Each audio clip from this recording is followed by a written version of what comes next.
and I am your biology teacher of grade 9. Today we will discuss about interphase and its phases. So let's start our topic. Students, अपने last lecture में हमने explain किया कि cell cycle क्या है, reproduction क्या है, reproduction की टाइप्स लाइक एसेक्सुअल और सेक्सुअल रिप्रोडक्शन। फिर फर्दर हमने एक्सप्लेन किया सेक्सुअल रिप्रोडक्शन जो है इसमें सेल्स मियोसिस के थ्रू डिवाइड करते हैं और एसेक्सुअल रिप्रोडक्शन में सेल्स माइटोसिस के थ्रू डिवाइड करते हैं। मियोसिस में सेल्स में प्रेजेंट जो क्रोमोसोम नंबर है वो हाफ रह जाता है as compared to the parent cells, जबकि माइटोसिस में क्रोमोसोम नंबर जो है वो डॉटर सेल्स में सेम ही रहता है as compared to the parent cells. हमने सेल साइकिल में जो मेन 2 फेजेस थी उनको एक्सप्लेन किया, like M phase also known as mitotic phase and interphase. Interphase में हमने आपको फर्दर बताया कि जो इंटरफेज है इसमें G1 फेज, S फेज और G2 फेज, ये 3 फेजेस होती हैं। इंटरफेज के बारे में हमने बात की कि सेल की लाइफ का वो पार्ट है जब सेल अपने आप को प्रिपेयर कर रहा होता है to divide, means cell prepare itself to divide. और हमने ये भी बताया आपको कि सेल की लाइफ का या सेल साइकिल का जो 90% है वो सेल्स इसी फेज में गुजारते हैं, यानी 90% जो टाइम है वो इंटरफेज पर ही लग जाता है एक सेल को। उसके बाद सेल्स जो हैं वो डिवाइड करते हैं through the process of mitosis in case of asexual reproduction. आज हम देखेंगे कि जो इंटरफेज है इसकी फर्दर जो फेजेस हैं उनमें कौन कौन से प्रोसेसेस इन्वॉल्व होते हैं, कौन कौन से जो इवेंट्स हैं वो टेक प्लेस होते हैं। सबसे पहले हम स्टार्ट करते हैं इंटरफेज की first phase, that is G1 phase. G1 phase में जो सेल्स है वो अपने स्ट्रक्चर्स को डुप्लीकेट करता है। अब कौन कौन से स्ट्रक्चर्स डुप्लीकेट करता है? हम कहते हैं सेल जो है वो अपनी ऑर्गेनेलिस को डुप्लीकेट करता है या उनका नंबर जो है वो इंक्रीज़ करता है, ज़्यादा से ज़्यादा जो ऑर्गेनेलिस हैं वो बनती हैं। अब ऑर्गेनेलिस क्या हैं? ऑर्गेनेलिस को हम कहते हैं दीज आर सब सेलुलर स्ट्रक्चर्स, मीन्स सेल्स के अंदर प्रेजेंट स्ट्रक्चर्स हैं, like mitochondria, Golgi apparatus, ribosomes, endoplasmic reticulum. तो ये सारे के सारे जो स्ट्रक्चर्स हैं ये सेल्स की ऑर्गेनेलिस हैं। अब जो G1 फेज़ है इसमें मोस्टली जो माइटोकॉन्ड्रिया हैं और राइबोसोम्स हैं इनकी ज़्यादा से ज़्यादा जो कॉपीज़ है या नंबर है वो प्रोड्यूस किया जाता है। अब क्वेश्चन ये है कि जो सेल है वो अपने माइटोकॉन्ड्रिया और राइबोसोम्स ये ज़्यादा से ज़्यादा क्यों प्रोड्यूस करता है during G1 phase of interphase. Mitochondria का काम क्या है? माइटोकॉन्ड्रिया को हम कहते हैं mitochondria are the power house और power generator of the cells. ये सेल्स में एनर्जी जो चाहिए होती है वो बना के देते हैं through the process of respiration. अब माइटोकॉन्ड्रिया इसलिए ज़्यादा से ज़्यादा बनाए जाते हैं कि फर्दर जब सेल ने डिवाइड करना है तो उस तरह जितनी भी एक्टिविटीज़ होंगी उनके लिए एनर्जी चाहिए। तो जितने ज़्यादा माइटोकॉन्ड्रिया प्रेजेंट होंगे उतनी ही ज़्यादा और इजीली सेल को डिवाइडिंग स्टेट में एनर्जी प्रोवाइड की जा सकेगी। तो यहाँ पे क्लियर हुआ कि माइटोकॉन्ड्रिया का जो नंबर है वो क्यों इंक्रीज़ किया जाता है। अब हम देखते हैं कि राइबोसोम्स का नंबर क्यों इंक्रीज़ किया जाता है। फर्स्ट बात करते हैं कि राइबोसोम्स हैं क्या। Ribosomes are the protein factories in the cell. Cell में प्रोटीन्स बनाने का जो काम है वो राइबोसोम्स का है। राइबोसोम्स सेल्स में डिफरेंट जो प्रोटीन्स हैं, स्ट्रक्चरल प्रोटीन्स हैं, फंक्शनल प्रोटीन्स हैं लाइक इंजाइम्स, ये बना कर देते हैं। अब नेक्स्ट जब सेल ने डिवाइड करना है तो आप देखेंगे कि डिवीजन के थ्रू, यानी डिवीजन के प्रोसेस के थ्रू जब सेल ने डिवाइड करना है तो डिवाइड करने के लिए उसे डिफरेंट प्रोटीन स्ट्रक्चर्स चाहिए होंगे। ऐसे स्ट्रक्चर्स चाहिए होंगे जो प्रोटीन से मिलकर बने। तो उनको बनाने के लिए पहले ही जिन लेबर का या फैक्ट्रीज़ का होना ज़रूरी है वो क्या है? राइबोसोम्स। तो G1 फेज़ में सेल में राइबोसोम नंबर जो है वो इंक्रीज़ किया जाता है। इसके अलावा हम कहते हैं कि जो प्रोटीन की सप्लाई है वो इंक्रीज़ की जाती है ताकि राइबोसोम्स जो हैं इनसे फिर फर्दर स्ट्रक्चरल प्रोटीन्स जो हैं इनके अमाइनो एसिड्स को यूटिलाइज़ करते हुए कंस्ट्रक्ट कर सकें, या डिफरेंट तरह की जो प्रोटीन्स हैं वो इंक्रीज़ की जाती हैं। अब इसके अलावा G1 फेज़ में जो इंजाइम्स हैं उनका नंबर जो है इंक्रीज़ किया जाता है। अब कौन से इंजाइम्स जो हैं वो G1 फेज़ में बनाए जाते हैं? नेक्स्ट स्टेज जो है वो है S फेज़। एस फेज़ में क्रोमोसोम नंबर को डुप्लीकेट किया जाएगा। क्रोमोसोम नंबर को डुप्लीकेट करने के लिए उसमें डीएनए की कॉपीज़ बनाई जाएंगी। तो डीएनए की कॉपीज़ बनाने के लिए कुछ स्पेसिफिक इंजाइम्स इन्वॉल्व होते हैं। तो वो इंजाइम्स G1 फेज़ में ही प्रिपेयर कर लिए जाते हैं या प्रोड्यूस कर लिए जाते हैं ताकि आगे इंटरफेस की जो एस फेज़ आ रही है उसमें जितने भी इंजाइम्स रिक्वायर हैं वो पहले से ही अवेलेबल हों। Now what are enzymes? Enzymes are the biologically active proteins हैं। ये करते क्या हैं? ये डिफरेंट सबस्ट्रेट्स को प्रोडक्ट में चेंज करते हैं और सेल को एनर्जी भी प्रोवाइड करते हैं या डिफरेंट स्ट्रक्चर्स बनाने में भी इन्वॉल्व होते हैं। अब हम चलते हैं सेकंड फेज़ की तरफ, इंटरफेस की सेकंड फेज़ जो है S phase. S stands for synthesis. नाम से ही आपको अंदाज़ा हो जाएगा कि इस स्टेज पे किसी स्पेसिफिक स्ट्रक्चर की जो है वो सिंथेसिस होगी। S फेज़ में सेल जो है वो अपने क्रोमोसोम नंबर को डबल करता है, मींस अपने क्रोमोसोम्स जो हैं उनकी कॉपी प्रोड्यूस करता है। Now what are chromosomes? Chromosomes are the structures which contain genetic material in the form of DNA। Chromosomes वो स्ट्रक्चर्स हैं जिनमें जीन्स प्रेजेंट होती हैं और ये जीन्स डीएनए की फॉर्म में प्रेजेंट होती हैं। अगर आप एक क्रोमोसोम का स्ट्रक्चर देखें तो इसमें 2 आर्म्स होते हैं। ये दोनों आर्म्स सेंटर से कॉन्स्ट्रिक्ट हुए होते हैं, मीन्स इकट्ठे हुए होते हैं।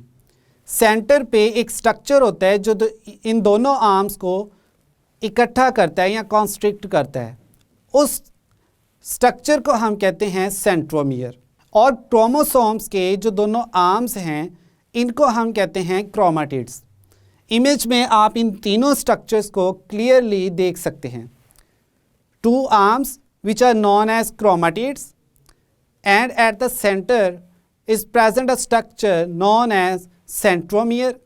अब हम देखते हैं कि जो क्रोमोसोम है एस फेज़ में ये डबल कैसे होता है। सबसे पहले ये जो दोनों आर्म्स हैं ये अलहदा हो जाएंगे। अब ये दोनों जो क्रोमोसोम्स के आर्म्स हैं या क्रोमेटिड्स हैं ये अपनी अपनी एक कॉपी प्रोड्यूस करेंगे। 2 से 4 क्रोमोसोम्स हो जाएंगे, ठीक है। अब 2 आर्म्स जो हैं वो दोबारा से इकट्ठे होकर एक क्रोमोसोम बना देंगे थर्ड स्टेप में। तो इस तरह से जो क्रोमोसोम नंबर है वो डबल होता है। चूँकि क्रोमोसोम डबल होने में पहला जो क्रोमेटिड होता है वो अपनी ही एक कॉपी प्रोड्यूस करता है जिसको हम कहते हैं सिस्टर क्रोमेटिड्स। हम सिस्टर क्रोमेटिड क्यों कहते हैं? बिकॉज ये जो नए क्रोमोसोम्स आर्म्स बने हैं या क्रोमेटिड्स बने हैं ये अपने पेरेंट क्रोमेटिड से बिल्कुल सिमिलर होते हैं। That's why they are known as sister chromatids. अब एस फेज में या सिंथेसिस फेज में क्रोमोसोम जो है वो डबल हो गया, हम कहते हैं जेनेटिक मटेरियल जो है वो उसकी डुप्लीकेशन कंप्लीट हो गई। अब नेक्स्ट फेज आती है G2 फेज। G2 फेज में स्पेशलाइज्ड प्रोटीन्स बनाई जाती हैं। कौन सी प्रोटीन्स बनाई जाती हैं? For example tubulin proteins. Tubulin proteins further कौन से स्ट्रक्चर्स बनाती हैं? ट्यूबुलिन प्रोटीन्स जो हैं इनसे फर्दर स्पिंडल फाइबर्स बनेंगे। Now what is the function of spindle fibres? ये जो स्पिंडल फाइबर्स हैं ये प्रोटीन्स के बने हुए होते हैं। कौन सी प्रोटीन के? ट्यूबुलिन प्रोटीन के। और आगे चल के माइटोसिस में ये क्रोमोसोम के जो सिस्टर क्रोमेटिड्स हैं इनको सेपरेट करने में हेल्प करेंगे। तो यहाँ तक हो गया हमारा G2 फेज। अब कुछ सेल्स जो हैं वो G2 फेज में ट्यूबुलिन प्रोटीन्स या स्पिंडल फाइबर्स नहीं बनाते। तो जब स्पिंडल फाइबर्स या ट्यूबुलिन प्रोटीन नहीं बनती तो सेल जो है वो एक डॉर्मेंट स्टेज में चला जाता है या इनएक्टिवनेस की स्टेज में चला जाता है। फर्दर वो फिर डिवाइड नहीं करता क्योंकि यहाँ पे प्रोटीन्स के स्ट्रक्चर्स नहीं बन रहे। वो प्रोटीन जो नेक्स्ट डिवीजन के प्रोसेस में इन्वॉल्व होंगी, अगर वो नहीं बनती हैं तो सेल को सिग्नल मिलता है कि अब उसने डिवाइड नहीं करना, तो वो एक रेस्टिंग स्टेज में चला जाता है जिसको हम कहते हैं स्टेट ऑफ क्यूएसेंस। अब सेल जो है वो डिवाइड नहीं करेगा। इस फेज को हम कहते हैं G0 फेज। वो फेज जिसमें सेल जो है वो डिवाइड नहीं करता बल्कि एक इनएक्टिव पीरियड में चला जाता है और रेस्ट करता है, उस फेज को हम कहते हैं G0 फेज, क्योंकि इसमें सेल्स की डिवीजन के पॉइंट ऑफ व्यू से कोई भी एक्टिविटी इन्वॉल्व नहीं होती। अब G0 फेज जो है ये समटाइम्स G1 फेज के बाद भी स्टार्ट हो जाती है। कुछ सेल्स ऐसे हैं बॉडी में जो हमेशा इनएक्टिव स्टेज में रहते हैं। For example neuron cells. ये सेल्स जो हैं अननाउन टाइम पीरियड के लिए या हमें नहीं पता होता ये कब तक इनएक्टिव स्टेज में रहें।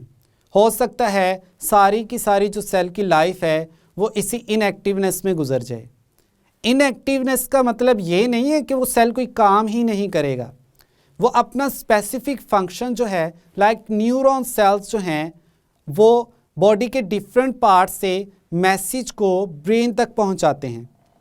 तो ये काम तो वो करते ही रहेंगे। मैसेज जो सेंड करने का प्रोसेस है या उनका वर्क है वो तो होता रहेगा, लेकिन वो डिवाइड नहीं करेंगे। एक सेल से फर्दर 2 सेल्स जो हैं वो प्रोड्यूस नहीं करेंगे। तो न्यूरॉन सेल्स के बारे में हमने कहा कि इनका जो इनएक्टिव पीरियड है वो अननोन है, हमें नहीं पता कि वो कब तक इसी इनएक्टिवनेस पीरियड में रहेगा। अब कुछ सेल्स ऐसे भी होते हैं जो अपनी लाइफ का कुछ पोर्शन जो है वो इनएक्टिव स्टेज में गुजारते हैं, यानी G0 फेज में गुजारते हैं, और बाद में जैसे ही वो एक्टिव होते हैं तो डिवाइड करना शुरू कर देते हैं। ऐसे सेल्स की हमारे पास एग्जाम्पल है किडनी सेल्स और लिवर सेल्स। लिवर सेल्स की या लिवर की बात करें तो लिवर एक ऐसा ऑर्गन है जिसके सेल्स रीजनरेशन के प्रोसेस के थ्रू न्यू सेल्स बनाते हैं। फॉर एग्जांपल अगर लिवर जो है वो कहीं से डैमेज हो जाता है या उस पर कट लगाकर उसका छोटा सा जो पार्ट है वो आप सेपरेट कर दें, तो लिवर के सेल्स में एबिलिटी है कि वो नए सेल्स बनाकर उस पार्ट को कंप्लीट कर दें। हम कहते हैं liver cells are liver has a special ability of regeneration, जबकि बॉडी के जो बाकी ऑर्गन्स हैं उनमें रीजनरेशन का प्रोसेस जो है वो नहीं देखा जाता। अब थर्ड जो टाइप है हमारे पास, कुछ ऐसे सेल्स की भी एग्जांपल्स हैं जो हमेशा डिवाइड ही करते रहते हैं, वो रेस्टिंग स्टेज में या क्यूएसेंस की फेज में जाते ही नहीं हैं। ऐसे सेल्स की हमारे पास एग्जाम्पल है epithelial cells. Now where epithelial cells are present, epithelium जो है या एपिथेलियल लाइनिंग जो है यह बॉडी के तकरीबन हर एक ऑर्गन में प्रेजेंट होती है। स्किन में, हमारे डाइजेस्टिव सिस्टम में या ऑर्गन सिस्टम की जो इनर लाइनिंग है उसमें ये एपिथेलियल सेल्स प्रेजेंट होते हैं और ये सेल्स हमेशा डिवाइड करते रहते हैं और न्यू सेल्स प्रोड्यूस करते रहते हैं। अब पॉइंट ये है कि जो हम इंटरफेस को देख रहे हैं, सेल साइकिल को देख रहे हैं, क्या कभी ये रिवर्स भी होता है? तो सेल साइकिल में हर एक स्टेप जो है वो स्पेसिफाइड है, उसके बाद न्यू स्टेप जो है वो ही स्टार्ट होता है। रिवर्स कंडीशन जो है वो सेल साइकिल में नहीं होती। हमने बात की कि G1 फेज़, उसके बाद S फेज़ और फिर G2 फेज़, फिर इसके बाद माइटोसिस और सेल जो है वो 1 से 2 में डिवाइड कर जाता है। ऐसा नहीं होता कि G2 फेज़ के बाद सेल माइटोसिस वाली डिवीजन में जाने की बजाय दोबारा से S फेज़ में आ जाए। तो ये था स्टूडेंट आज का हमारा लेक्चर जिसमें हमने इंटरफेस की डिफरेंट स्टेजेस को देखा। स्टूडेंट्स, इंटरफेस की स्टेजेस में हमने बात की सबसे पहले G1 फेज़ की, जिसमें हमने कहा कि जो सेल ऑर्गेनेलिस है उनका नंबर इंक्रीज़ किया जाता है, प्रोटीन की जो अमाउंट है वो इंक्रीज़ की जाती है। सेल ऑर्गेनेलिस में हमने बात की माइटोकॉन्ड्रिया और राइबोसोम्स की। फिर हमने कहा कि इंजाइम्स की प्रोडक्शन जो है वो भी इसी फेज़ में होती है। कौन से इंजाइम्स? जो फर्दर एस फेज़ में क्रोमोसोम्स की डुप्लीकेशन में इन्वॉल्व होंगे। फिर नेक्स्ट बात की हमने एस फेज़ की। एस फेज़ जो है वो सिंथेसिस फेज़ है, जिसमें सेल जो है वो अपनी जीन्स या जेनेटिक मटेरियल और क्रोमोसोम नंबर जो है उसको डबल करता है। फॉर एग्ज़ाम्पल, एक सेल के पास अगर 46 क्रोमोसोम नंबर है तो एस फेज़ में वो इसको 92 कर लेता है। अब फिर एस फेज़ के बाद हमने बात की G2 फेज़ की। G2 फेज़ का हमने कहा कि इसमें सेल जो हैं वो स्पेशलाइज्ड प्रोटीन्स बनाता है। हमने एग्जाम्पल भी आपको दी कि ट्यूबुलिन प्रोटीन, ये प्रोटीन जो है फर्दर इनसे स्पिंडल फाइबर्स बनाए जाएंगे और वो स्पिंडल फाइबर्स माइटोसिस की फेजेस में इन्वॉल्व होंगे और क्रोमोसोम्स के सिस्टर क्रोमेटिड्स को सेपरेट करने में हेल्प करेंगे। फाइनली हमने बात की कि सेल जो है उसमें समटाइम्स वो इनएक्टिव फेज़ में चला जाता है, जिसको हमने कहा G0 फेज़।